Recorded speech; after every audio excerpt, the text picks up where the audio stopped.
That's right, back time. Definitely.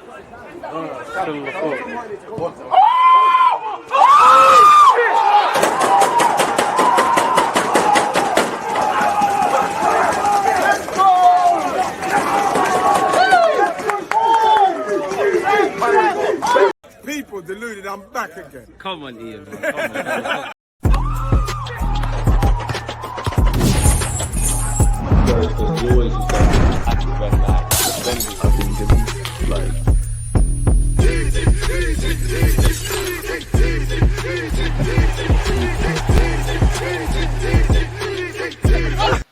People deluded, I'm back again. A special guest. I got Uncle Kenny. What are you telling me, my guy? Not lovely to make your debut on the platform.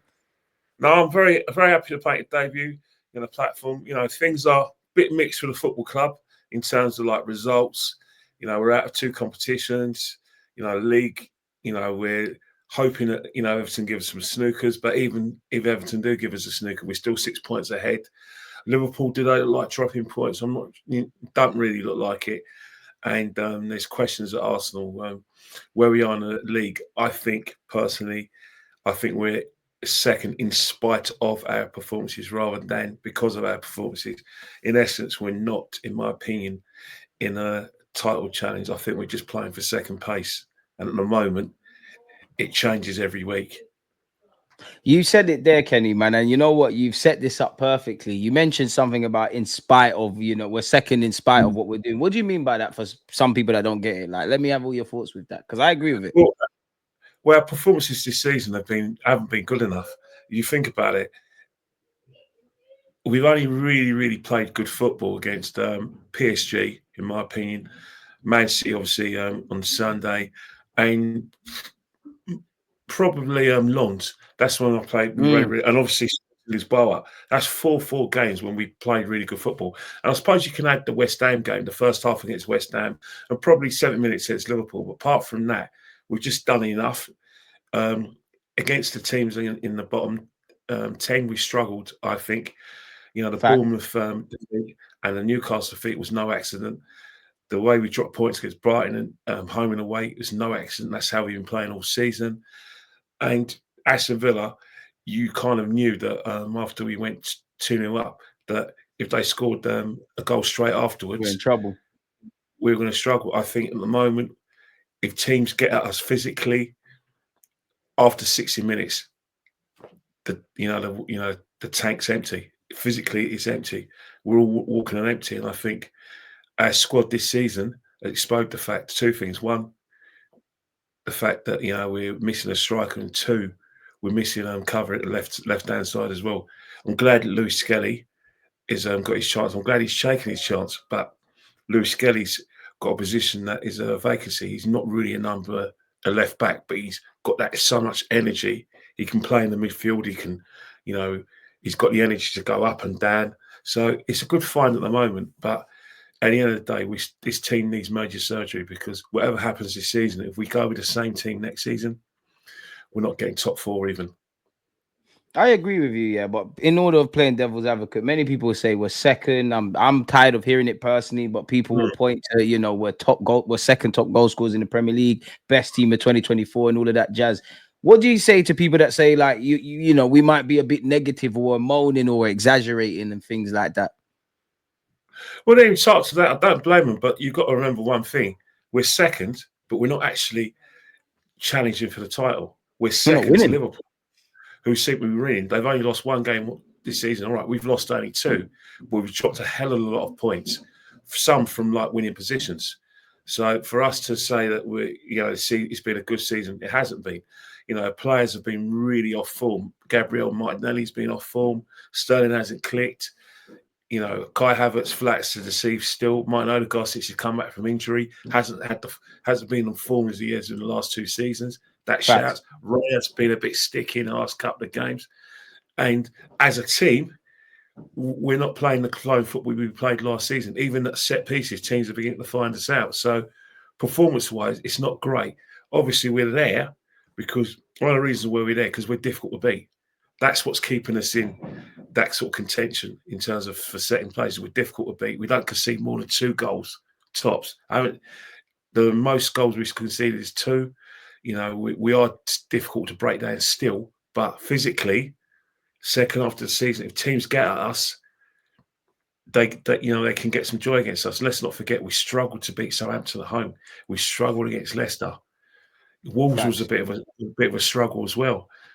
You know, not a Forest we played really well. So I'm seeing a pattern that when we play against these teams in the bottom 10, they raise their game, they stay in the game, have clear-cut chances, and we struggle. And obviously, clean sheets is not something that we've been known for this season. You know, our fabled centre-half partnership, well, it looked fallible on Tuesday. Ran ragged against Isaac. Fair play. All you got to do is get in their faces. Isaac gets tight to Saliba, wins the first ball against Saliba, and the second balls, Newcastle won every second ball. They did that at the Emirates as well. Only that they've had our number, man. They had a number, and I've had a number for the last 2 seasons, really, especially away from home. But last season, obviously, we were playing really good football. We beat them 4-1. We actually smashed them. That's when we were playing well. We found a system where we could get the best out of Odegaard. We got the best out of Saka. The set pieces were prominent. But this season, although we have done well at set pieces, we haven't scored as many goals as we like at set pieces. And without Odegaard and Saka in the team, creativity really, really is an issue. A massive, massive issue. Where do you stand on the creativity thing? Because naturally Odegaard's in the 10. A lot of people say he's not a 10. Me personally, I think Odegaard can create as much as he wants. I personally think creativity should come from a lot more than one individual. But what do you make of that? Well, the problem with creativity issues, you've got to remember one thing. Creativity, normally comes from, like, obviously Martin Odegaard, Bukayo Saka, we set pieces, and obviously you probably look at Martinelli as well. Before Bukayo Saka got injured, Bukayo Saka was a guarantee to create some sort of thing, because he's the only player, in fact, that can actually create something out of nothing. Odegaard's see a pass, but that sort of je ne sais quoi, Bukayo Saka is the only one that seems to have it. And what I mean by that is that he can get the ball, get out of his feet, shoot, boom, top corner, get down the line, put a nice little cross. You know, sometimes his left foot, right foot, and his delivery for set pieces. You look at the delivery for set pieces compared to Odegaard and Wanyeri, it's night and day. There's a golf in class, man. You think about delivery, the set piece against Man City, when that flat, it was kind of half flat, half at pace. Gabriel deceived their own Man City defence, boom, and goal. We missed that kind of delivery.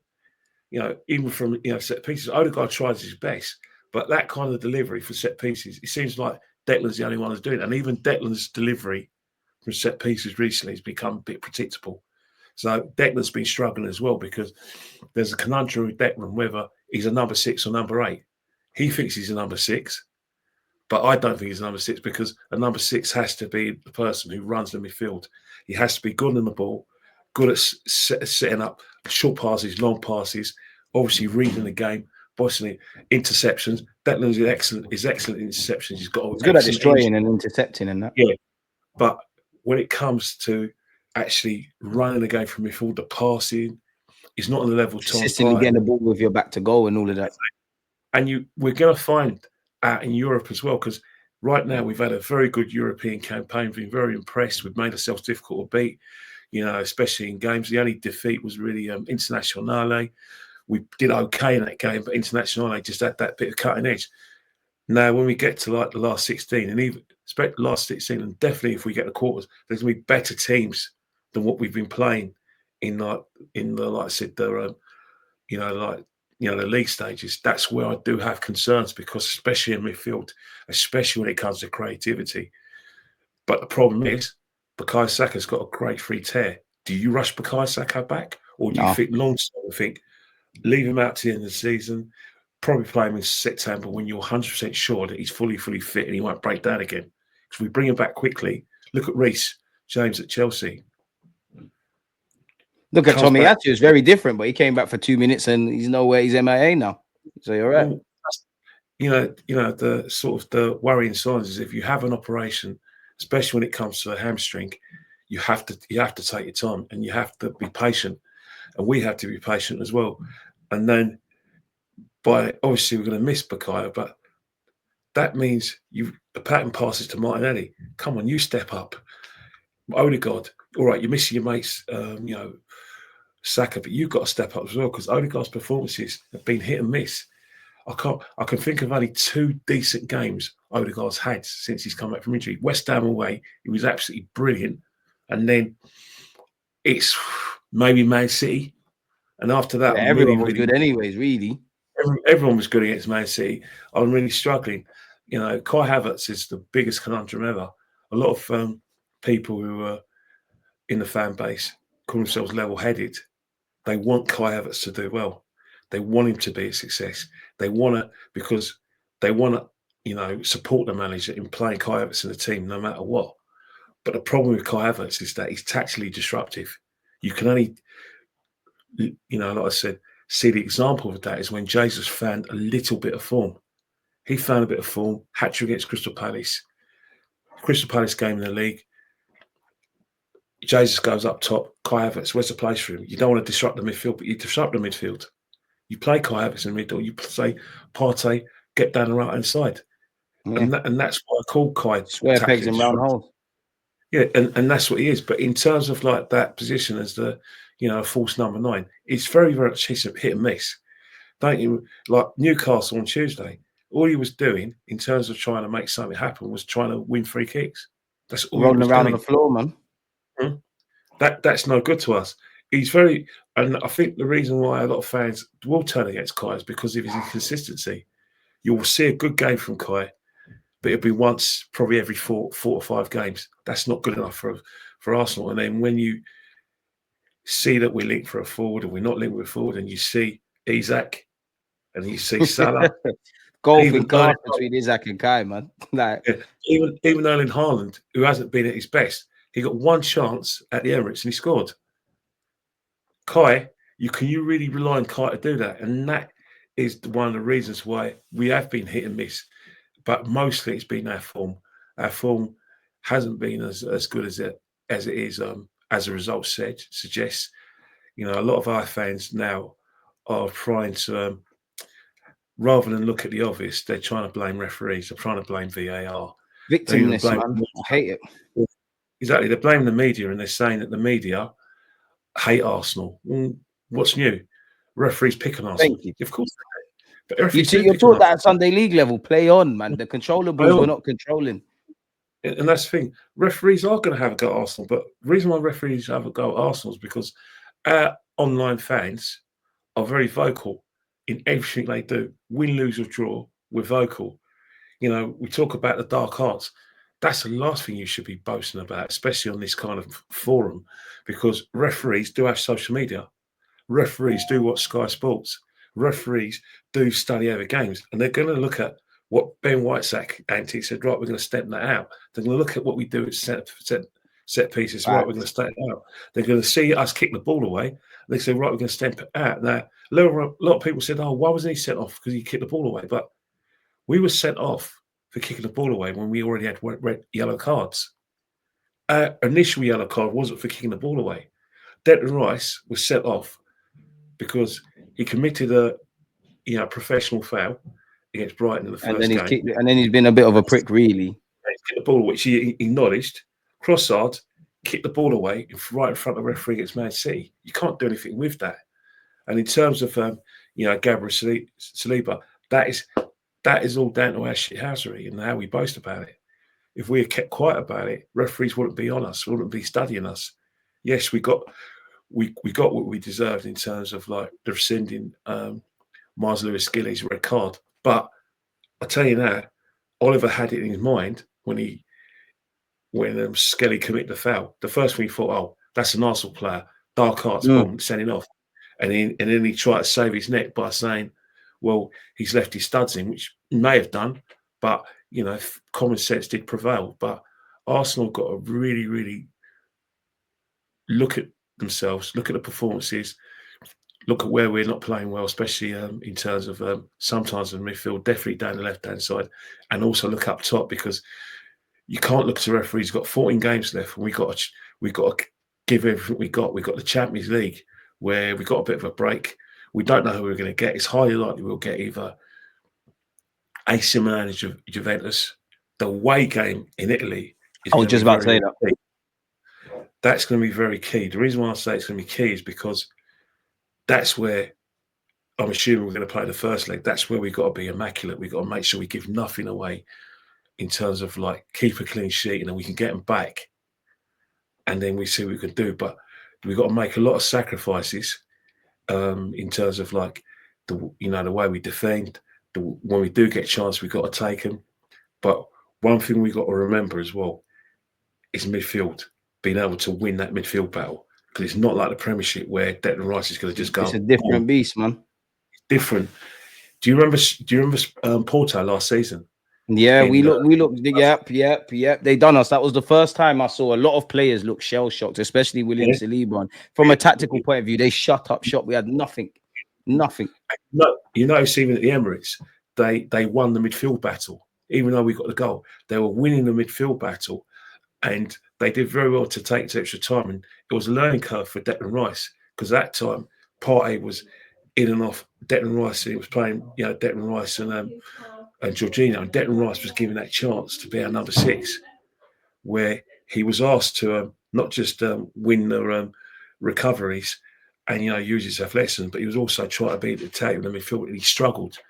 It's not him.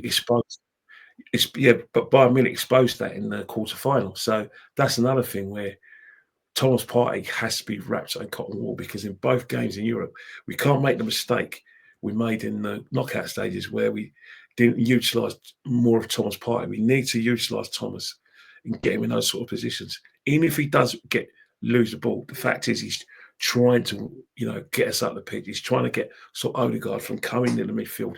He's basically dictating the play. We can stay further up the field and harm them in positions that we need to harm them, which isn't the case too many times. Yeah, and that's the thing. I think a lot of people who like Declan Rice think take it personally if I suggest that Thomas Partey is a bit better midfielder than him. They take it even more personally if I say that Birch looks more of a settled number 6 than Declan. But he's got more technical ability than Rice. Rice didn't make his name off his technical abilities, all the British guile and tackles and ball win and all that jazz. You just answered your question. The buzzword is British. Now that's not a dig against things, but I think a lot of our fans, because he's an England international, he's closer to being one of our own. They want him to do it, and the price tag as well. I think that's the same with Kai as well. The price tags of both the players, tactically, we've had to change things to accommodate both of them. But the problem is, it's not actually a problem. It's actually like a blessing that Declan Rice hasn't really been bad for us. He's given his all as a number 6. He's not a number 6, but a number 8. He has proved to be a bit effective, and he is learning his game. He's in a good bit of form at the moment as well. Yeah, but if Thomas Partey leaves at the end of the season, and you play Declan Rice as a number 6 all next season, you're going to get the shock of your life, because you'll find that he can't do the build-up phase. Going to suffer. Easily going to suffer. If you want to look at an example of how we play really well with our build-up play, just rewind back to 2 seasons ago. Thomas Partey left, and Martin Odegaard. Look at how it flowed. Look at how Thomas Partey was getting Martin Odegaard up the field, getting Granit Xhaka up the field, where there was like relationships between Odegaard and Saka, and the relationship between Martinelli and Granit, where we were flowing. Don't get me wrong, it was flawed to a certain extent, because from an attacking point of view, it was beautiful. But a lot of games were on knife edge, man. We look at it with roasted. Second half, with neck kind of thing. You think about the Bournemouth game 2 years ago, where we won 3-2 in the last minute. Oh, mate. 2 last minute goals. Exciting as they were a mess, and that was a sign of things to come, because teams looked at how we played, got in our faces, and then started putting the ball over the top and getting it behind us. And that's where we struggled. So you look at Newcastle, they actually imitated the tactics that were used against us 2 seasons ago, where ultimately we failed to win the title. Now, a lot of people said, we didn't win the title because Saliba wasn't playing. No. I don't believe that. He lost long before that, man. The flaws are there. Yeah, problems were there. We were conceding goals when Saliba was in the team. Yeah, we were winning. And Rob Holding's probably going to take a lot of the blame. But collectively, as a team, we were easy to penetrate, especially from the counter-attack. Liverpool game, West Ham away that season. Yeah, And oh my God, West Ham away. Yeah, but I'm seeing a bit of a similar pattern this season where Newcastle were good enough to penetrate us. Man City have got no tactics whatsoever this season. Yeah, they're in free fall. Well, if you want me to be honest, I think that judging by what we saw against Newcastle, what we've seen all season, the Man City game is a 5-1 myth because of you think about it, the way we've gone from like A to Z in terms of like our performances. Arteta put it down to tiredness, maybe, but the approach was Man City didn't give us the physical, like I said, problems that Newcastle again. Man City didn't press; they got pressed from the front, and then when they panicked and tried to get back in the game, they left acres of spaces. Yeah, we punished them for that. But that's what I mean, Kenny, man, in that, like, I'm seeing the same things beyond the obvious because no two seasons are alike. I'm seeing the same things. Like, I think we have an issue scoring goals. Now, rightly so, people can say we got 90 odd goals, we got this, that, and the other, and people hide behind them stats, right? But last season, a couple of times, we were turning up and blitzing teams, their fans were leaving, we're scoring 3, 4, 5 goals. But when we needed to score the goals, whether it's Liverpool in the FA Cup, whether it's to kill last season, Aston Villa, everyone focuses on the second half. People forget the first half should have been 3 or 4 goals. This is where there's evident flaws. And when you look at how we played in 2022, 23, how we played last year and how we played now, I don't know where you are, but do you think we've stagnated? And why hasn't Mikel Arteta like combined both of them seasons and then just merged it into something great this year? Well, first and foremost, you look at how we were playing after Dubai last year. We were beating teams we should be beating respectfully. Crystal Palace, we should be beating 5-0. Now, you can't take anything away with that, but that put us in a very strong position. It gave us a lot of confidence to play that way, rely on the dominate teams through set pieces, dominate teams physically, create space for Odegaard, get Saka up the pitch, bring Thomas Partey back in the team so Declan Rice can get further up the pitch. It worked, but you look at the teams we played. Burnley away, that was a thrashing. That's a team you should be beating. West Ham away, obviously revenge was a dish served cold because they turned us over home and away last season. But that's a game 6-0. And you're looking at Sheffield United, another team you should be turning over. And it was team Newcastle at home, who weren't in the Newcastle the season before. So we were ruthless. But we were ruthless against teams who weren't good enough to pose us problems. Man City are probably the only team that were good enough to give us a problem. I think when we went to the Etihad, I think we were intimidated to be in terms of. Yeah, we started a bit timid. We looked like, for me, in the Etihad game, we looked all right when we went 2-1 up, but it went left. And to be honest, I don't think that really cost us because if you look at that game, we were still in the ascendancy. It was still ours to throw away. We still had a goal. We decided significant goal difference over Liverpool. We were level with at the time. Man City were 2 points ahead. It was basically carrying as you were. But when we play a team like Aston Villa, rode their luck, but can give us the problems in midfield in terms of getting over the top, pressing, and having players on the counter attack, good, like I said, players. That's when we struggled. People say Arteta got his tactics wrong, top Kai Havertz and put him back in midfield, but I think it was a bit more than that. I think it was Aston Villa having the ability to actually give us a test, and I think that's where we struggled. So remember, don't forget, a few days before we played Aston Villa, we played Bayern Munich, which was an opener. We drew 2-2 with Bayern Munich, but in that first half, it was men against boys. That absolutely took us to the cleaners, and I think Aston Villa did it last season. But you are right, there has been a decline. And a lot of reasons there's been a decline is because I think that if you're competing for the title for the first 2 years, you have to win it.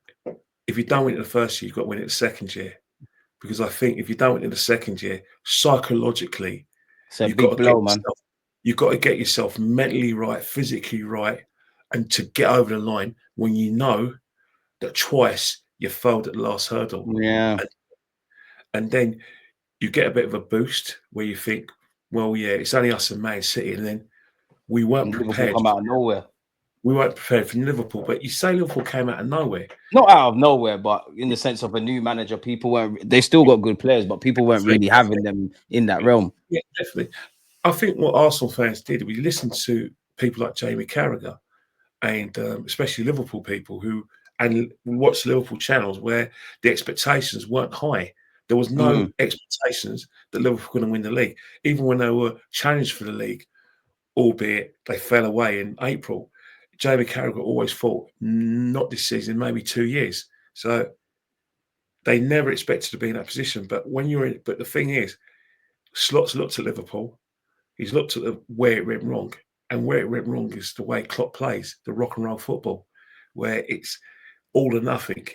He's made them a lot more calculated now. He's making Gravenberch play out of his skin. Klopp weren't doing that. There were players who were injured. He was relying a bit on the kids. Salah, when he came back from injury, wasn't the same player. So that's something you've got to take in consideration. Now you fast forward to this season, Salah's fit and he's fresh. And he's making a difference. 21 months old, he's at his best.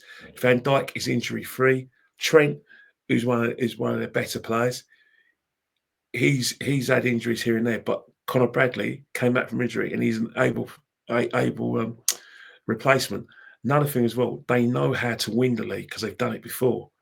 And they know how to win games in different ways, man, against Bournemouth, against Brentford. Yeah. Obviously, when that top of the tops, they'll blitz anyone. I think with us, Kenny, like, we have to be good or bad. Like, there's never really a medium enough times. I'd say Aston Villa away this season was the first time I thought, you know what, we were shit, but we ran away with it. And that's you can't win a league like that. There's too many unanswered questions for me. And I think, I don't know, but I think too many Arsenal fans are just happy to be part of the journey, which I'm not necessarily against. But it's about getting over the line now, surely. Yeah, but the reason why they're like that is because simple reason is that they got memories of the Wenger years, where we went 9 years without winning silverware. We were nowhere near winning the league. The only time during the Emirate years when we should have won the league was in 2008. There were other, seasons, 2010, where we had a kind of a flirted with a title challenge.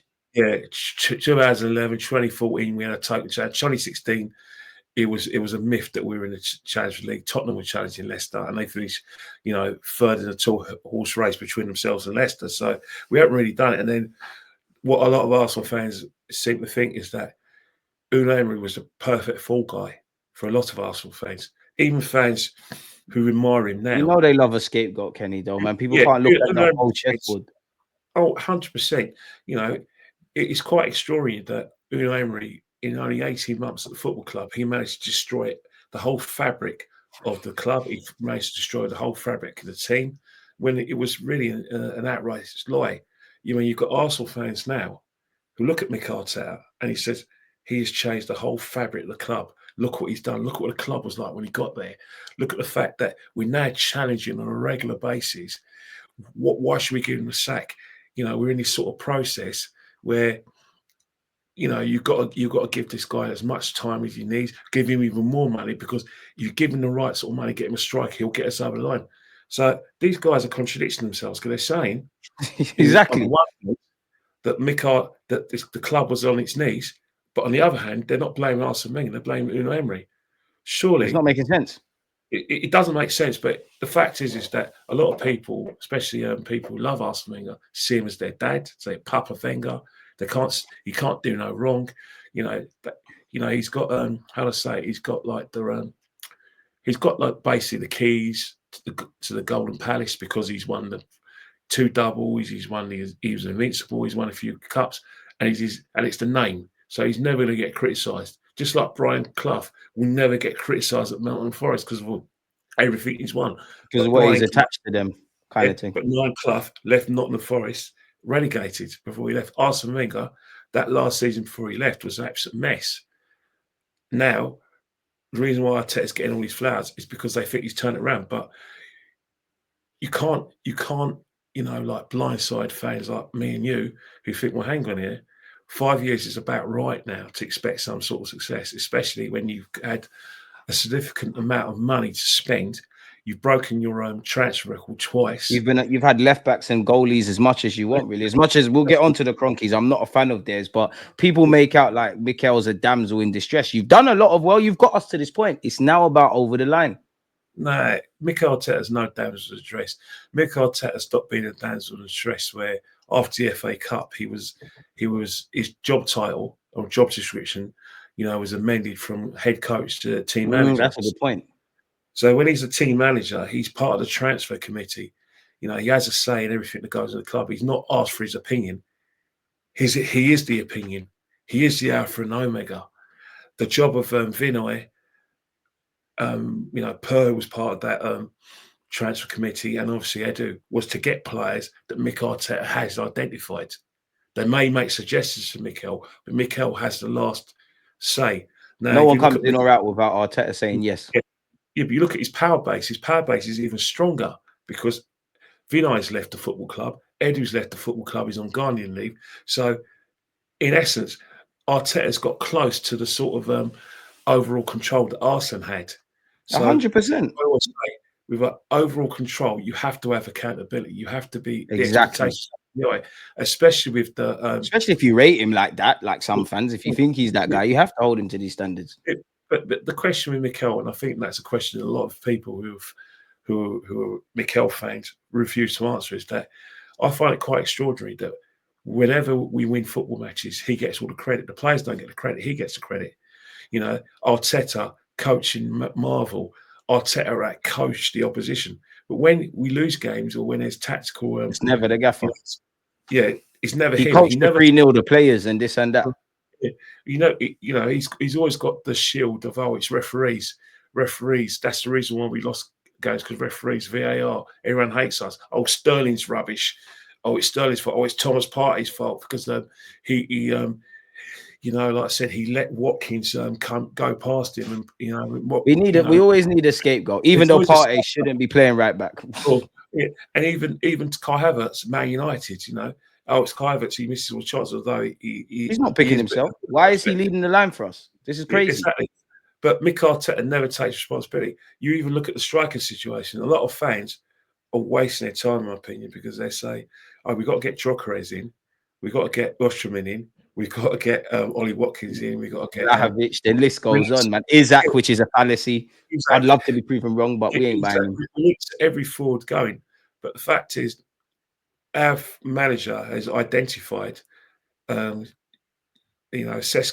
But the problem with the Sesko thing is that I've heard on the grapevine that Sesko was willing to come last season.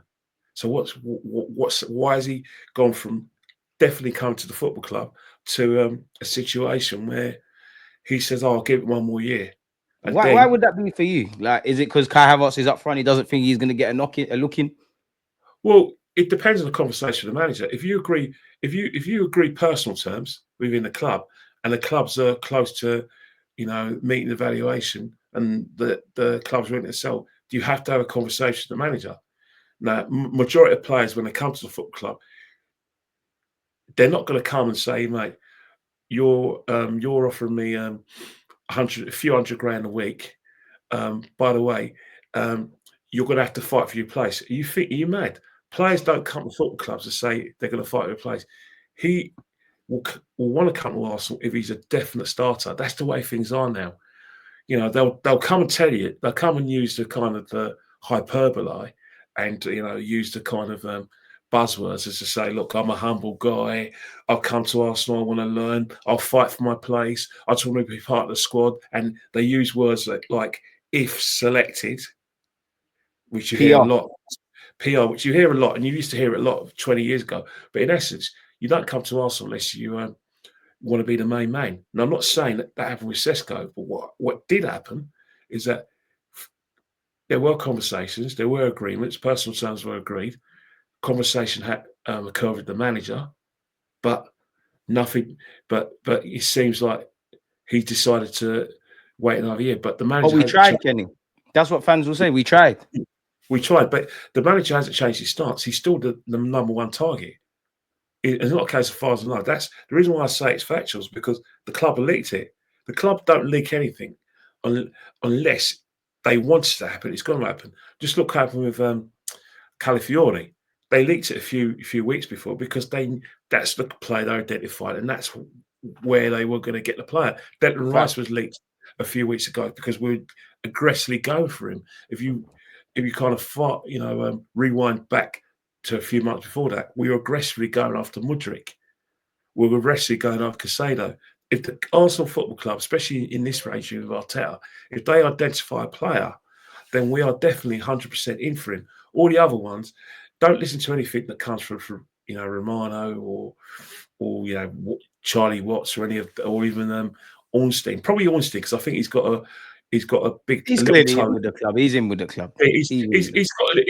He's got one of his toenails into the club, but gets drip fed 1-2 things every now and again. Yeah, but the team and or the organisation that is got, and how do I say it?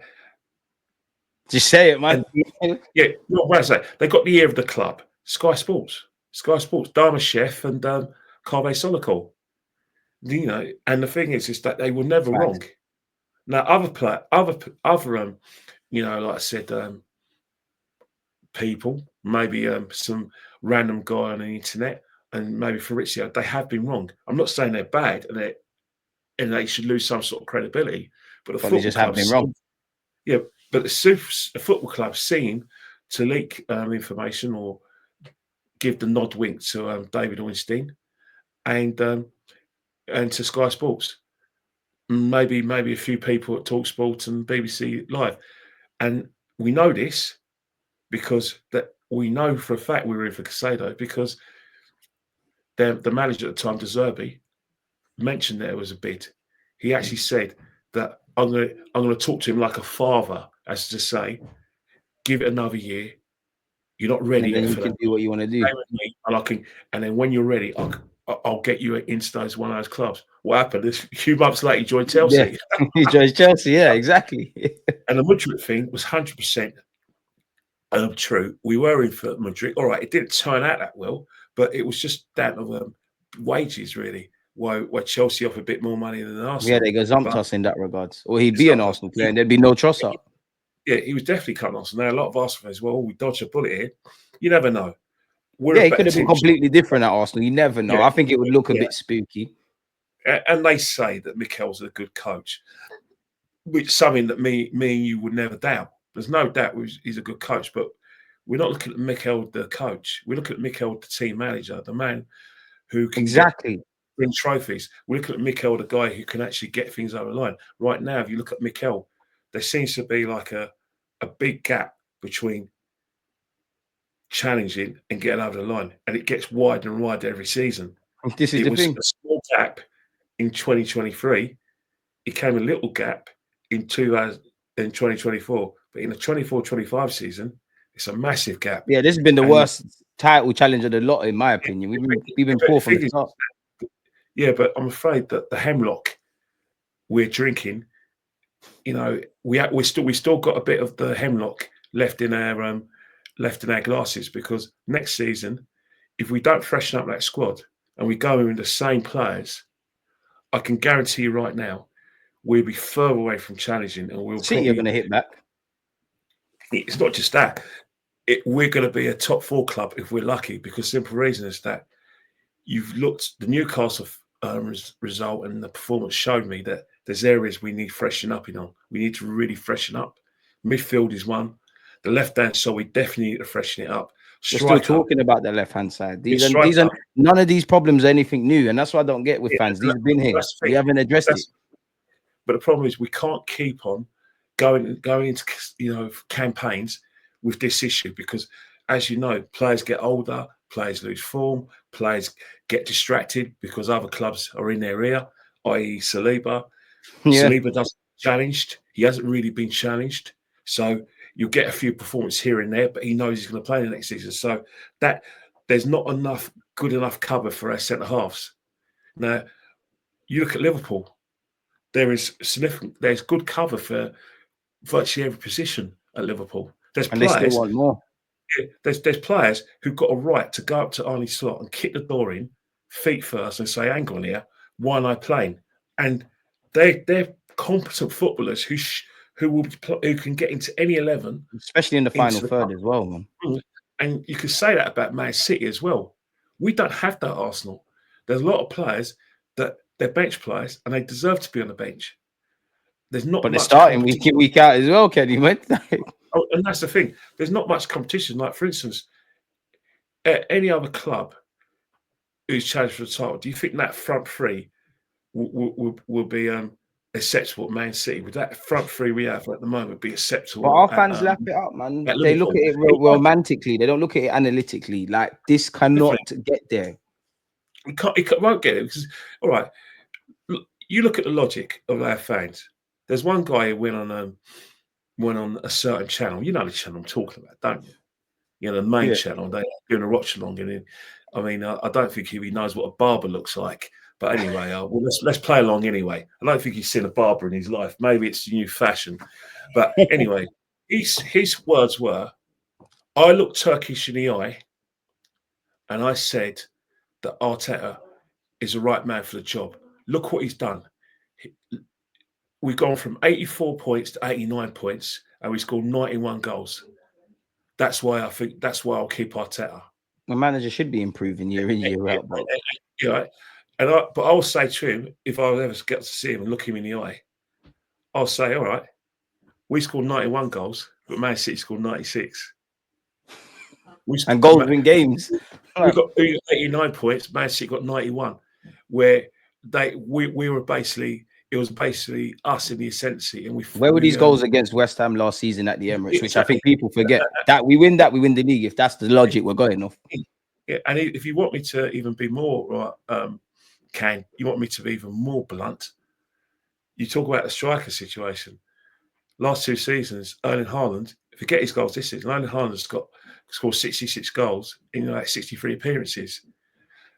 And that's why Man City won the league in the last 2 years. This season, if you go back to the Bournemouth game, Mo Salah scored his 20th and 21st Premiership goals, not League and Cup goals, his 20th and 21st Premiership goals. Now, Liverpool, as we speak, are look like they're winning the league on a canter. That there isn't that champions elect, really. Yeah, it's an absolute myth at the moment that we're actually challenging for the titles. It's a myth. It's the biggest myth ever. Because we're just chasing. This isn't a title race, man. This really is not a title race, in my opinion. We've shot ourselves in the foot on and off the field across several aspects, man. It's annoying.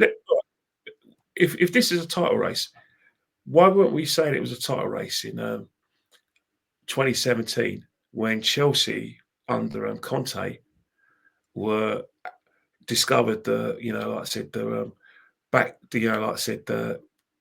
back three and wing backs, and they won the league, and Spurs were on their tail. Spurs didn't lose a home game that season, but what people forget as well on the potch, did we? And they finished 6 points ahead, 6 points behind, and they're always 6 points behind anyway. Did we say that we're in a title race with Chelsea? Did we say Spurs were challenging Chelsea? No, we didn't. So this season now, we're in a similar situation where Liverpool 6 points ahead. Their game ahead is at Goodison Park. Now, we all thought that Bournemouth would take points off Liverpool. That didn't materialise. Liverpool won comfortably. Now, even if Liverpool get a point, that's still 7 points ahead of us. It's too much of a mountain to climb, man. It's a fallacy. But Kenny, people want to be part of the race. They just want to feel involved. Some fans don't actually want to win it, or they would be a bit harsher in what they're saying. It don't make sense. It really don't, and it's frustrating. You know, what they do is they're praying that Liverpool drop points. We're all praying Liverpool drop points, but at this moment of time, there's two problems we have. One, they look like they're dropping points, but the problem is we're not playing well enough to capitalize. We're not playing consistently well enough in football matches in itself, not from game to game, to actually take advantage of any possible slip by Liverpool. And therein lies a problem. Now, we're not being negative. There's positive, but sometimes you've got to be grown up about what you're watching. You can't go on like you're in a school, schoolyard that, when I was 8 at Christ the King in Tottenham Park, where we used to always sing, "Oh, Arsenal are magic, Liverpool are tragic." No, it's not like that. It's not. You have to be honest, man. Don't let your eyes lie to you. Take your blinkers off. Yeah, this is, in my day, obviously I'm an old man, but back in the day, there wasn't live football, wall-to-wall live football. There was match of the day, and if you're lucky, your team would get a match of the day or a big match.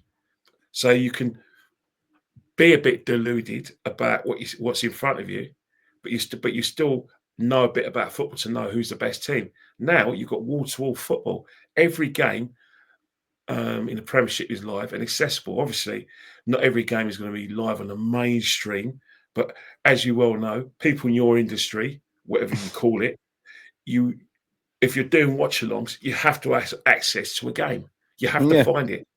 Now, with the internet, anything possible, man. How you find it, you don't care. All you care about is that you want your football now and you want it live. So but many people don't watch games anymore, Kenny, man. Even with that, people watch highlights, they watch for agendas, they watch, I think it's called Sofa Score or something. They're not watching for what's there, like, in my opinion. But even the guys, but not every YouTuber is like you who says it as it is. Not everyone's like Lee who says it is. There are a few YouTubers who do watch who during a game are as critical, even more critical than me and you. They're throwing things. Then after the game, after they calm down, they become philosophical. They become positive because that's their actually their selling point. That is actually their business, to be positive. And that's what I hate, Kenny, as a YouTuber, man. People are not honest. From everyone else. Now we know they are. We know what they are because what's happened is that in some cases, quite a few of our fans, it's win, draw, lose, everyone on the booze, and good luck with them. But at the end of the day, you can't be a big club and go that long without silverware. You can't be a big club and not act like it. Like Man United, exactly. You can't half do it sometimes. And a lot of us, I don't want to praise Spurs, but a lot of our club, a lot of fans at Arsenal, for obvious reasons, they're very critical on Spurs, but we don't hold ourselves to this account. You can't call Spurs bottlers. And it pains me to say, if we always get close, and this is honestly what I feel, when it's crunch time, like truly crunch time for our team, we crumble. We crumbled at Newcastle across two legs. We crumbled against Bayern. We've crumbled in the title race. But then there'll be a bit of optimism, positive statistics. We'll go again next season. We'll buy players. And it's a madness, if I'm honest with you. If you're not sometimes I wish I weren't a critical thinker, Kenny. I'd be a lot happier if I just went with this. I feel a bit mad at times supporting this. Well, you can't. The thing is, right, not every football fan's the same. Not every football. The other day, we all like different foods, we all like different songs, whatever we believe in, we all believe in something different. We can't be the same, you know. I think all this stuff that during the Wenger years, when a few people, well-meaning people, say, oh yeah, let everyone get together and let's be united. No, football fans are not united. It can be united, but you can have your own opinion. Like, supporting doesn't mean blindlessly supporting everything and condoning everything. You have questions. Yeah, but they can't be united because simple reasons, as you said, they've got their own opinion, they've got their own views, and people get different things from football. I go to watch Arsenal to win. I'm desperate for silverware. I'll still go back, but I want to win. And there's some people go to Arsenal because they get enjoyment of it. It's the whole day, and you know they're going to come back. And good luck to them. And then you've got some fans. Why don't we protest? Why don't we protest? Well, you're not going to be able to mobilise a protest for the simple reasons that the 60,000 fans who go there, and I say it respectfully, right? Yeah, there's going to be some people want to protest, but you've got some fans that they come all the way, thousands of miles, you know, by plane, book their hotels. It's their dream to come and watch us play. Yeah, they ain't going to go for that. They're going to protest. They can't. And then you've got other fans. You've got other fans who I believe won't protest because simple reason is that, and I say it respectfully, some of them use our football club, in my opinion, to enhance their social media. 100%, Kenny. As someone my age, I see it, man. I see it, Kenny. They're not proper fans. They're not. They're honest. You know what it is, Kenny? They're so, when you like, you see how we're talking now. If you was one of them, you would say all this positive gobbledygook. The minute the camera locks off, you'd be honest. But people want their free merch. They want their tickets. They want their pictures. They know 100%. They're lying. They know they're lying. They know they are. Yeah, but the fact is, there's a lot of those people who get tickets to games. There's a lot of those people who, for instance, if everyone seems to be an Arsenal fan these days, you go to anyone in any part of London or the UK, we're all Arsenal fans. You go. You know, I remember I just saw the May channel. They're interviewing a guy from Top Boy. He's an Arsenal fan. Now, not too funny. I actually saw an article 3 years ago when they were asking him basic questions about Arsenal, and he didn't even know know them. He didn't even know the basics about the football club. Some of the and his mate who was on Top Boy, the woman, she was even worse. Yeah, he's at Arsenal going talking about they're It's not all one of smokes and us. mirrors now, Kenny, man. It's It's not, all smokes and mirrors, man. You've got these fans who there's nothing wrong with filming yourself. If that's your thing, yeah, do your thing. But when you call yourself influencers and all your stories about, oh, look at me, I'm at the match, look at me, I'm at the match, oh, look at this lovely food we get in the director's box, oh nice, a nice season, oh they can't even chuck, oh yeah, hang on here.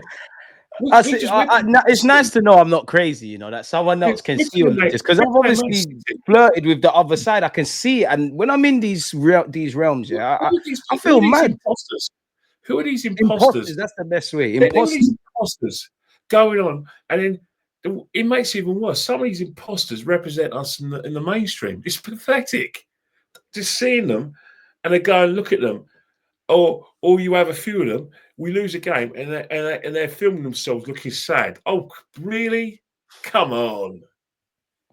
Football's gone crazy, man, and that's the thing. Like, it's our club. It's a silent takeover. You can't be. I feel, anyways, from being in the media, you can't be fully honest. Like, I don't understand. I don't agree with it, but I get it. They can't be fully honest, because if they're honest, as we just said, you don't get your tickets, you don't get your shirts. We've seen the people that have been honest and been there. They've been honest. They're silently gone. You have to pretend everything's amazing. What's wrong with being honest? Like, if everything was, I'm sure me and you would, if everything was great at our team, we're not talking about strikers and Mikel Arteta, we'd have spent the last 52 minutes waffling about how great it is. But that's not what is in front of us. Like, I don't understand why you can't be honest, personally. Well, reason why I can't be honest, for simple reason is that you hear a lot of people from new media, social media, YouTube, they call themselves disruptors. That the reason why radio and the mainstream hate them because they're disruptors and they're going to be taking over. I always believe that you're a disruptor and you're going to take over, then radio and TV no longer exist. It's new media. It's streaming media, which is YouTube, maybe Instagram, where you stream from there. But all those guys who call themselves disruptors, all of them, you go on TalkSport 2, they're there. On TalkSport 2, the mainstream.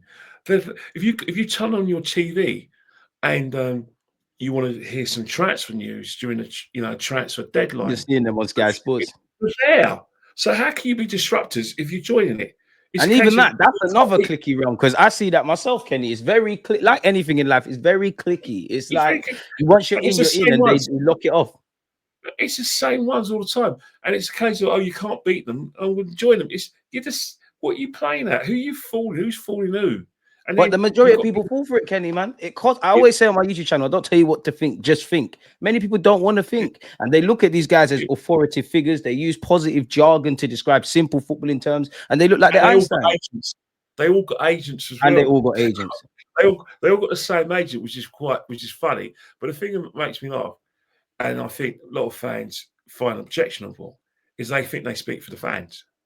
They speak for them damn selves and their damn bank accounts, man. Yeah. And that's when it becomes really objectionable, and it's just when you think, well, hang on here, you go a bit far here. You don't speak for me.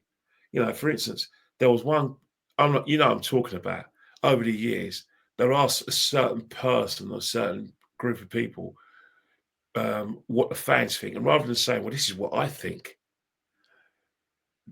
they go and say, well, yeah, this is what all Arsenal fans think. But they try to amend it by saying, but they amend it very cleverly and say, well, the people I interview, so the people you interview is all the fan base, you're all 60,000 fans, and it happens to be the same old 5, 6, 7.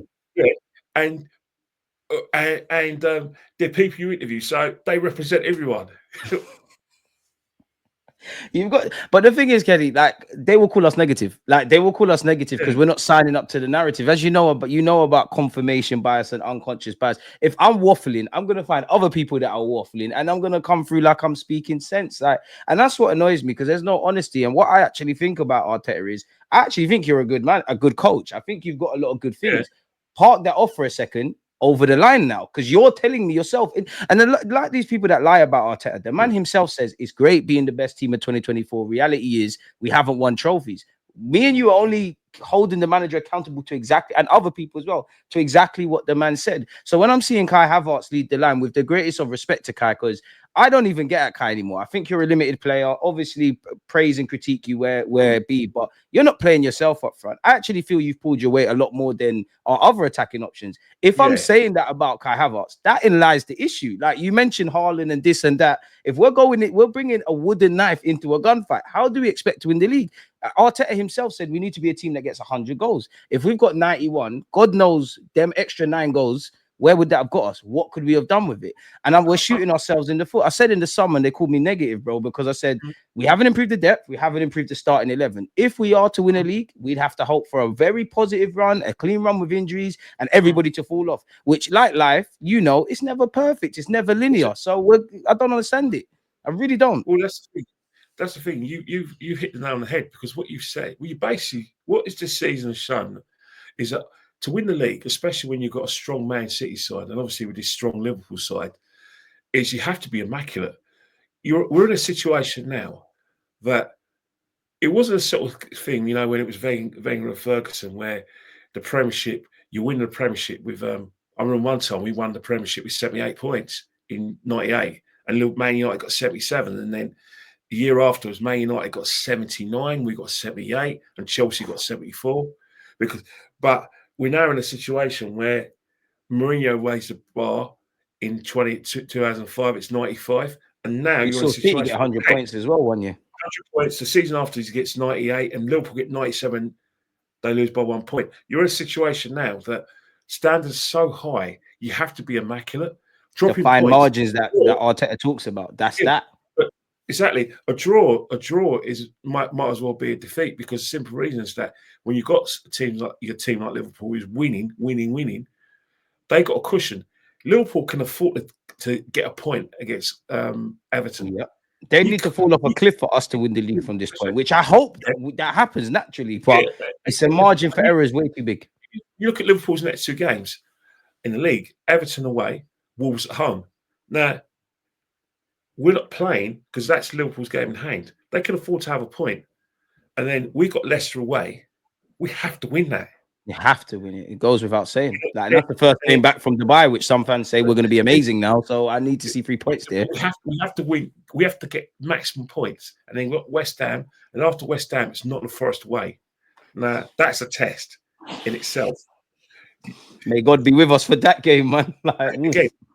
And I think in that week, Newcastle will play Liverpool at Anfield. Now, it's Anfield, isn't it? It's a dress rehearsal for the League Cup final. Liverpool scored. Newcastle got 3, but Liverpool got 3. Liverpool at Anfield, pretty fallible. Newcastle got Isaac. Newcastle are levels behind Liverpool. We have to win at City Ground. We can't afford to drop points. And that's the situation. And even if we do win all those games, if Liverpool don't drop points, if Liverpool don't drop points, then it's a case of it's like memory lane for Spurs. When Spurs played in the 2017 season, when they didn't lose a game at home, their last season at the White Lane, they won virtually every game, but Chelsea kept winning. So so it meant nothing. There's no memories. Which means we didn't challenge. We've gone backwards, and we have gone backwards, and that's something that Arsenal fans need to accept. Creativity-wise, we've gone backwards. The Martinelli enigma is there to see. I love Nelly, but it's looking dark for him, man. He hasn't improved. He is a topic. We're carrying too many players now, unfortunately. Yeah, well, that's the thing. He's the topic of every discussion on every podcast. His form. Obviously, I've been a big critic this season, but I haven't been alone. Because you don't even have to go on social media. Talk to your friends. The player that comes up for a lot of criticism is Martinelli. Reason why is because they compared him, rightly so, to Saka. They looked at Saka's development, and Saka's on his way, especially when he comes back from injuries, to becoming one of a top footballer, not just of his generation, but probably one of our best footballers that we've ever had. 100%. Yeah, Martinelli's not that level. Martinelli isn't that level. He's not even close to that. So has not kicked on, unfortunately. And I love Martinelli to bits, but again, you have to be honest, to the point where I think it was a purple patch that 2022-23 season now. Martinelli's still living off the goal he scores against Chelsea. But that's the thing. When you're at a big club, you have to raise your game every season. You can't live with memories. And let's face it, Martinelli hasn't won anything for us to give him a benefit of that. He should be judged like everyone else. You know, Salah, if Salah has a bad season, you can think, yeah, all right, you know what? Yeah, we'll give him a benefit of that because Salah's put trophies. He's been there, done it, wore the T-shirt. But in Ireland, is seen as, you know, people were having critical of him. He hasn't been his best, but his currency is the treble and the league. That's his currency, and obviously the world. Even when people said he fell off, he still had double figures at that point in the season.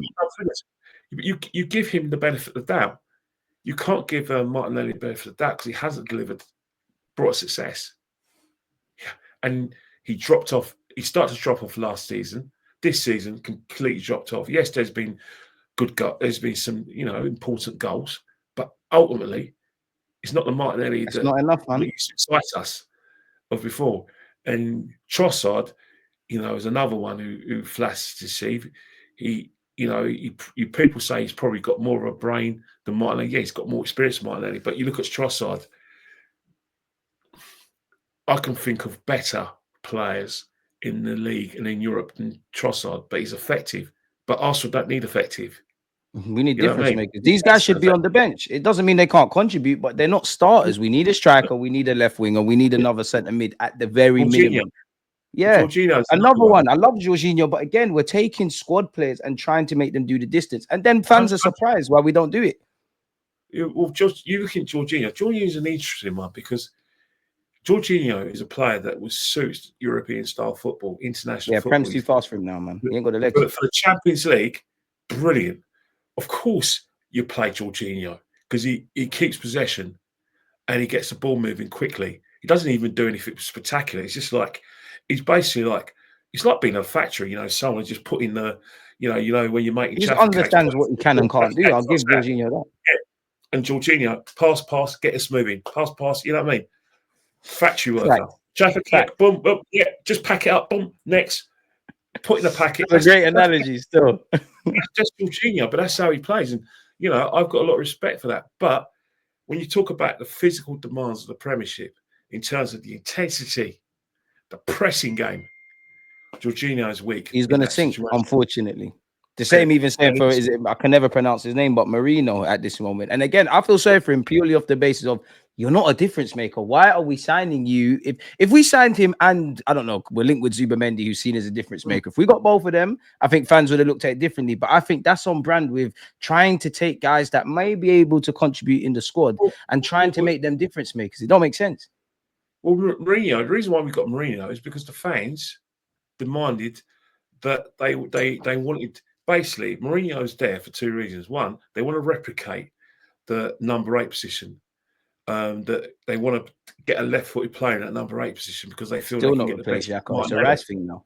Yeah, but Martinelli, even Mourinho's side, is still struggling. Martinelli, for me, has lost a yard of pace. He has. And the thing is that the reason why I feel I'm qualified to say that is because we played Southampton and Tyler Dibbling was given a 2-yard head start by 2 yards. We gave Martinelli 2 yards. And he still outpaced I'm sure Everton, Ashley Young caught up to him as well. I'm thinking, but a week before Everton, Bruno Fernandes caught up with him. Come on.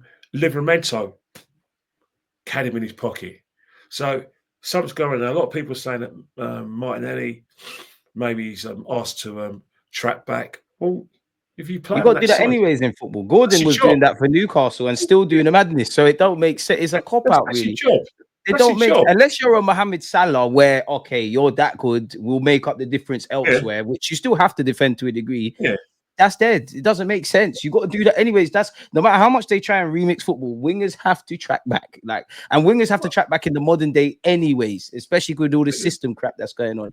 It's a cop out. I love Nelly. It's a cop out. Wingers have always had to track back, in even go back to the 80s and 70s. You have something to track that's back. always been something. And the thing, and another thing is, especially like now, wingers are not basically inverted wingers now, isn't it? Because you know that if you get an inverted winger, you can two things happen. Two, you can pack your midfield, get more bodies in midfield. Two, most importantly, your inverted winger invariably has got a good chance of getting anything from 10 to 15 goals a season because he's in striking positions, areas, yeah. Especially when there's space. So that's what you want. And if you look at Martinelli, one of the things that we liked about Martinelli is that he was, especially in that season 22-23, he was one of our top goal scorers. In behind, he was dangerous, man. It's a far cry from what we used to be. Yeah, but that's a thing in the past at the moment. Exactly. And, especially when you see, the Tyler Dibneys, the Bruno Fernandes, and Livramento, those sort of players who just, have been lock and key. In fact, if you look at Martinelli's games, I think that the right back of any opposition we play, he'll be looking at his games. You know what? I've had a good game again today. All right, we may have dropped a point, or may not won, but you know what? I kept Martinelli in check. I can leave with a bit of pride. Yeah, I forced Martinelli to check in and cross from deep. Martinelli didn't use his pace to get in the box. I've done a good job, man. I've helped my team out. That seems to be like the imaginary conversation of every right back. Do you think coaching has anything to do with it, Kenny, with Martinelli? Well, no, I don't think it's. Well, Mark, it's a good question because simple reason, Mark. You could tell that there's no leaders on the pitch. The reason why there's no leaders on our pitch and there's no leaders at City and there's no leaders at Man United is not because they haven't got leadership qualities. We're in an age where football is about the micromanager. Pep is a micromanager. Amorim is a micromanager. Our gaffer is. Arteta's a micromanager. Common denominator, micromanagers take all the credit for things that go right, and micromanagers blame anyone but themselves. Look at Amorim now with Marcus Rashford. We've lost interest in Marcus Rashford, but he can't stop talking about why he left Marcus Rashford out. He's like me. Do you think it's the ego thing with these guys? Exactly. Classic micromanager Amorim. Oh, it's not me, it's him. He's not good enough. Yeah, we're not stupid. We knew that he let down every manager, and he doesn't. And he likes to just play up top and get in the glory positions. Yeah, tell us something different. And then Pep, you saw what happened with Ibrahimovic at Barcelona. Eto as well. And you look at Arsenal now, you could tell that Mikel Arteta directs traffic at the football club. Where I sit, all I see is going boom, boom, boom. These micromanagers like Pep, Amorim, and Arteta, they tell players when to make the run, where to run. It's like they're playing PlayStation almost. Went to shoot, and boom, boom. I remember back in the day, early games, where if an Arsenal player played a long pass, he used to go absolutely ballistic. I mean, poor old Aaron Ramsdale at the club. Every time he kicked the ball into like the abyss, Arteta's face was a picture because I'm on the sort of west end, and I used to look across. I could see Arteta just to see his reaction. And poor old Pepe, every game when Pepe wasn't running and tracking back. Oh God, that poor guy, mate. He was going absolutely ballistic. That's why Pepe is at the club. I mean, where I sit, you can see everything. You can see the manager's reactions. You can see why he actually gets yellow cards because he's very animated and passionate.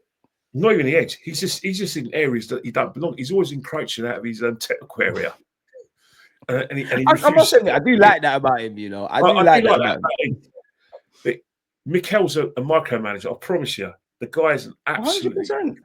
But you got a dog called Win. You're playing music. You're doing crazy stuff, and I like all of this stuff. But you are a micromanager. I like all this stuff, but again, this has to relate to winning. This has to get you over the line. It's like if you build a house, or you've got a mandate to build a house, by all means, put the foundation, the heating, the plumbing. But at some point, the house project has to be complete. The surveyor is going to come over and say, "Is the house done? Is it livable?" And it feels like this house is always being built, and we never get into living it. Essentially, but we're in love with projects and phases and these things. Yeah, but some fans are happy as that, and so the Cronkies, it's top four football pays the bills. But you think about micromanagers. Look at our, you know, Pep needs to take the cane. You know, on the grapevine, Man City were looking at, like I said, improving things. You know, like I said, And he said no. He said no. He said I'm good to go. And look then what's happened there. He made a mistake. Yeah, he's spending the money in January. He can't stop spending. And if you want me to even be even more obnoxious and more, like I said, oppositional, you think about the big games in Europe. All of it's that they've lost big games in Europe because of Pep's tactics. The Champions League final in 2021, he completely switched everything. Yeah, he went from a winning formula. He basically picked all these attacking players, creative players, without leaving someone on the bench to come and rescue it. And he just played his hand. He played virtually no holding midfielders. What happened? Chelsea put men behind the ball over the top, beat them, and then our very forward scored. Yeah. And then what's happened when his creative players got either injured or tired, he had no creative players to come and change things. That was on Pep. And then the season before that, when they had the round robin in the Champions League, when they lost to Lyon, Pep again. It's like their biggest strength and their biggest weakness. It's like you think about everything, but then you don't. But you think about it, those quarterfinals against Liverpool and Tottenham that he lost in 2018 and 2019, it's on him. Yeah, his tactics. He lost a lot of them in the first leg. Spurs, he lost that in the first leg, in my opinion, and then he done the same thing in the second. I was surprised.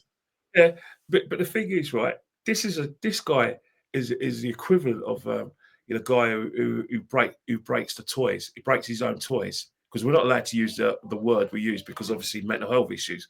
But let's just say he breaks his own toys. This guy does it tactically as well. He broke his own toys against Aston Villa, and look how that's went. There's quite a few. The tactical thing with Kai Havertz, making him tactically important rather than seeing him anything but that's breaking his own toys. The Kai Havertz thing, conundrum, is going to be this guy's nemesis. It is going to harm him, because at the end of the day, like if we were to say, if every Arsenal fan was to say their strongest 11, give or take, I think they might say something different with fullbacks and maybe left wing. But you need a strike. You need a striker, man. Like, I don't understand it. As I said, I think Kai's got as much as he can. Everything he demands from Kai Havertz off the ball, I saw Isaac doing. Like, fair enough. We know Kai Havertz is not in the same realm, but Isaac pulling out wide, Isaac's dropping in midfield, and he's still there. And I kind of feel sorry for Kai Havertz, because you can't not be knackered. He does look a bit spent. You've got as much juice from that lemon as possible. Now, as much as you want to do the galaxy brain and micromanage, football's a simple game. We're at that point now. Striker that's going to score goals, winger that, as you said, is going to devastate, depth, and then we keep it moving. You touched on something, and kind of to wrap it up, I want to ask you, because to be fair, we have spoken a lot about Mikel Arteta. Where are we at with the Cronkies? Are we ever going to have long-term success? Because clearly in the summer, they just wanted to balance the books. January, a team that, in my opinion, an owner or a team that wants to win something, you go get Ollie Watkins, or you do whatever you need to do. I don't think we're set up for success with them either. Can I be bold to ask you a question? Go on, man. I've been supporting Arsenal all my life. I've been supporting Arsenal since I understood what the club meant since 1980. How long have you been supporting Arsenal? 29 years, man. So since 95. Right. Have you ever known Arsenal to spend big on transfers? No. Like other clubs? No. Have you ever known Arsenal to spend big on player salaries? Not necessarily. No. In line with what the game is, but no, we've never done that. Players have historically been underpaid here. Yeah. All right. Have you ever seen Arsenal have a conveyor belt of managers? No. Not in my lifetime. Have you ever seen Arsenal attract the top managers and the top players? No, we make them. We make them. We make them. We don't get them at the point. The Cronkies are not the problem. They've inherited. The biggest problem is the football club itself. The Arsenal, we do things the right way. The Bank of England Arsenal. That's the problem. That's a good point, Kenny. That's the problem. That's why we got answers on the platform. That's a good way of putting it. The Cronkies are bought into the Arsenal. We do things the right way. We don't overspend. We only buy a player. They're self-sufficient as well. Yeah, We're self-sufficient. We don't want a manager. That's a great point. You know, we want a manager who wins. We want a manager that understands what it's like to play for It's a Arsenal. family thing. It's the Arsenal way.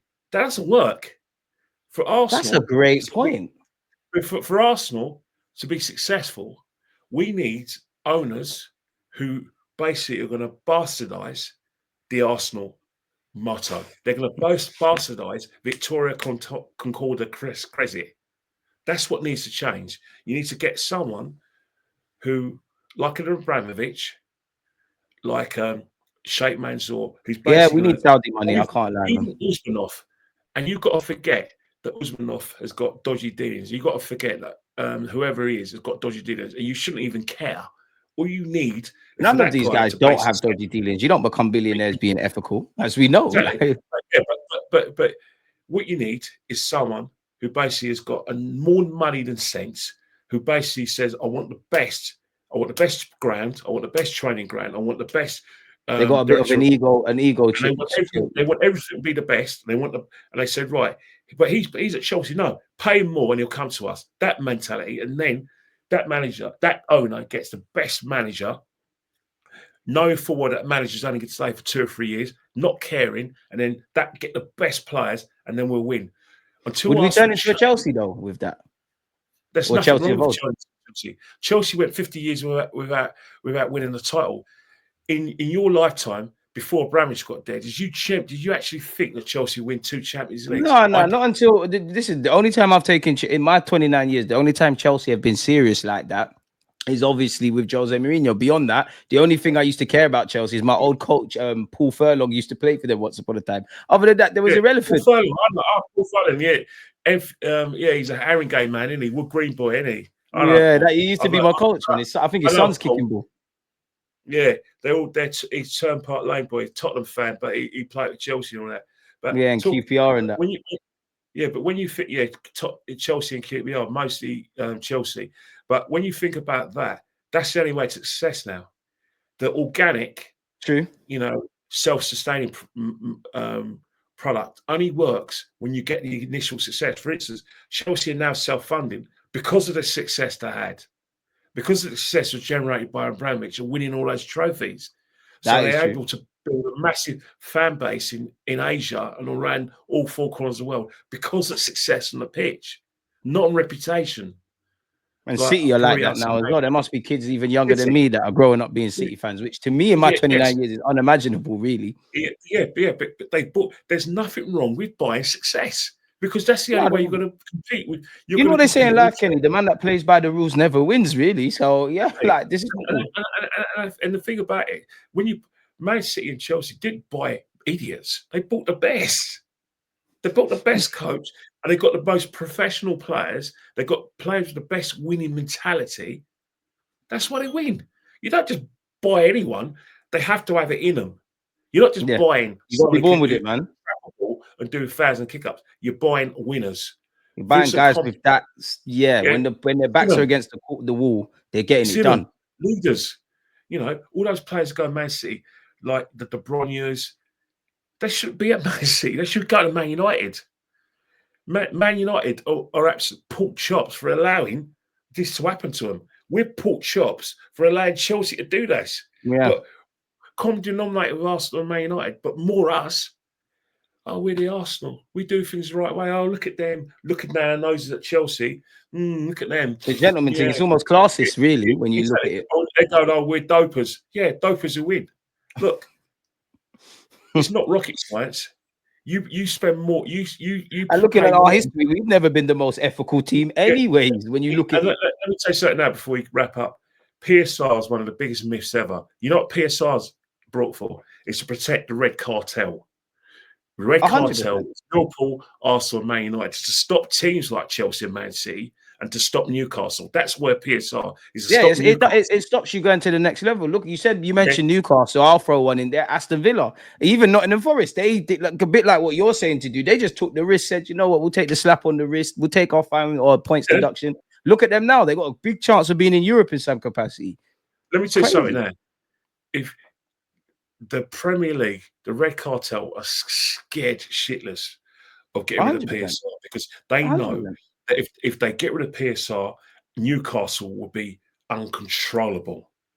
And they're here to stay. No, because look at it, you're right. Because it was top in my lifetime, it wasn't exactly top 4, but it became top 4. Now it's a bit give or take top 6. I think it's moving towards the top 10. And then I think, honestly, in the next 20 years, we probably will be in a stage now. And like you said, they're going to try to stop it. I genuinely think before I die, every team could go into August with a chance of winning the league or going down, because it's getting like that NBA kind of stuff now at the football.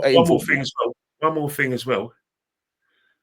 Watch Saudi Arabia, because I'll tell you one thing: the Saudis are going to create a situation where any thought of having a player cap will be laughed at. Trust me, because of the Saudis, because of Turkey Al Sheikh and his mates, what they're doing in boxing, they're going to do in football. You're going to see in 2 years' time in the Premiership, because they're going to want to stop top talent going to Saudi Arabia. You're going to see the first player who gets £1 million a week, and it won't be in bonuses. It'll be his salary. Yeah, base salary, without even getting out of your bed. Like it is going to be that. Like it's going crazy. Last question for you then. Like, do you ever think the Cronkies will sell? Like, is there a reality where they sell? I don't think there are. I think they're just going to pass it throughout their families, and this is it. Well, they're not going to. Well, not going to sell, because simple reason is that the biggest portfolio you can have in any business in the world is an English Premiership football team. The Americans are not fools.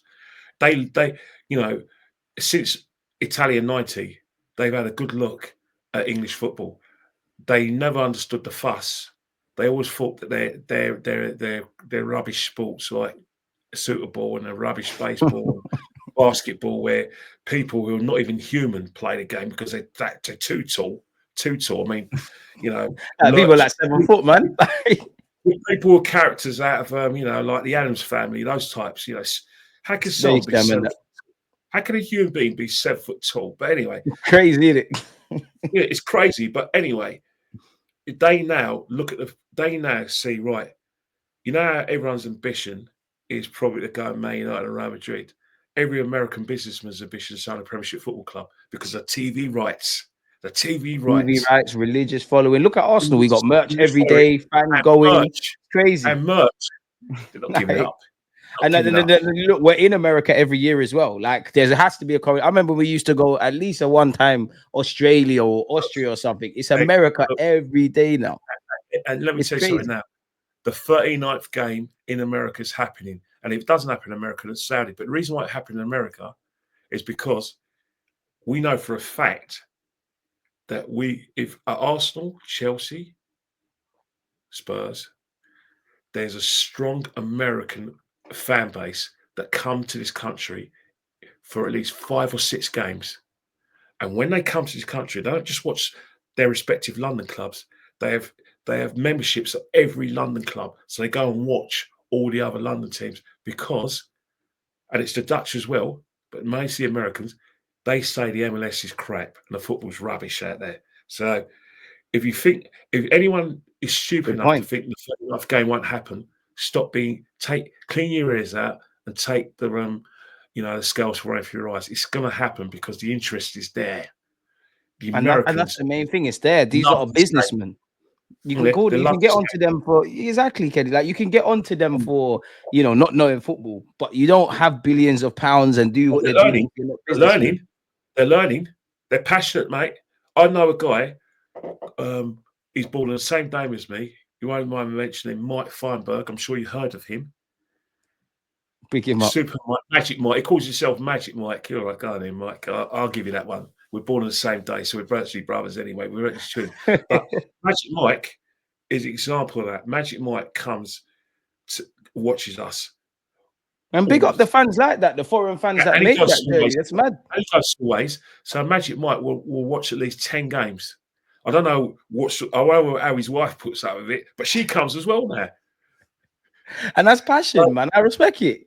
But that's it. But I'm talking I think the fans are like that. The owners, they're businessmen. They can see that. And like you said, if they're like, bro, Mike is from America and he's going there. We can make some money here. And like you said, like we're getting it's not even just an American thing, we're seeing it. How many American owners we got? We're so good. I mean, and in the Premier League, you know, it's not enough for the Premier League to have their Premier League trophy out in America, where even Brentford go out there, Fulham go out there. No, the Americans have got a taste of that. They want the real thing. They want that 39th game. And it's gonna happen. It's gonna happen. It's gonna happen. It's gonna happen. It's a marketing opportunity, man. Like, it's getting very, like you mentioned Super Bowl and all of that. It's getting like that. Naturally, they're American. They're gonna Americanize the thing, and it makes sense because even like at Spurs' ground next to my house, like if they're not playing football, it's Beyonce concerts. If it's not that, it's NFL and the rest of it. So it's here to stay, man. It's not sad, but it's sad. Well, you've got to remember the football that you grew up with, and that It's your gone, parents grew up with, isn't gone. You know, you've got to remember the first division is now the Premiership. You know, match of the day and the big match is now being replaced by Monday Night Football, Sunday, Super Sunday, BT Sport, TNT's 12:30 kickoff, and then you got. Lord, do you know what I mean? If you're not doing via streams, you need all these memberships to watch football. Like Champions League used to be on ITV. I remember looking on teletext for football results. Like no more. And that's the thing. And next season, I'm hearing that every Sunday game will be live as well. See what I'm saying? I just want us to get 3 p.m. kickoffs, Kenny, man. That's all I want out of all these innovative things. Trust me, mate. What you want, I tell you, enjoy the 3 p.m. kickoffs as long as it is, and enjoy and embrace them, because they may not be around for that long either. They're changing the game, and we both know at some point there's going to be Super League if this new Champions League isn't that way. Anyways, one thing you got to remember, you have to, because of the fact that we got fans from all corners of the world, especially cousins in Africa, Europe, Asia, Australia, Asia. You can't have exclusion. You have to have exclusion. You have to cater to them because they're waking up at stupid o'clock. Because they're spending all that money on TV rights, you have to have these games at these times to suit them. You can't exclude them, especially when they're spending a lot of money on merchandise. Exactly. And this is why I ain't going anywhere. Let people know they can find you, Kenny, man. This has been a great chat, man. Well, I don't have a YouTube channel. So I'm not, because the simple reason is that I'm one of those people that I'm not very good with rejection or criticism. So I'm basically like a ponce, and I appear on any YouTube channel that you get used to it, man. I just ignore it. No. Criticism's not a no. Rejection's even worse. So you can find me at KennyKen1972 on Instagram. I've got a Twitter account, but I don't interact with Twitter. You know, Twitter, unfortunately, the people that I thought were Arsenal fans seem to be more talking about reform and events abroad, and I don't want to interact with those sort of people. You know, if you've got a problem with how the country is, well, bloody hell, you better get used to it. We have been here for the last 50 years, mate, and I'll leave it at that. Hey, you know where to find Kenny. Unks, appreciative, man. It's lovely to chop it up with you. Just unfortunate our football team's rubbish at this moment in time. We're winning the league is. I'm sure you lot agree and disagree with a lot of what we said. So hit the like button, subscribe, and all of that. And on that note, enjoy your Friday, my uncle, man. Peace.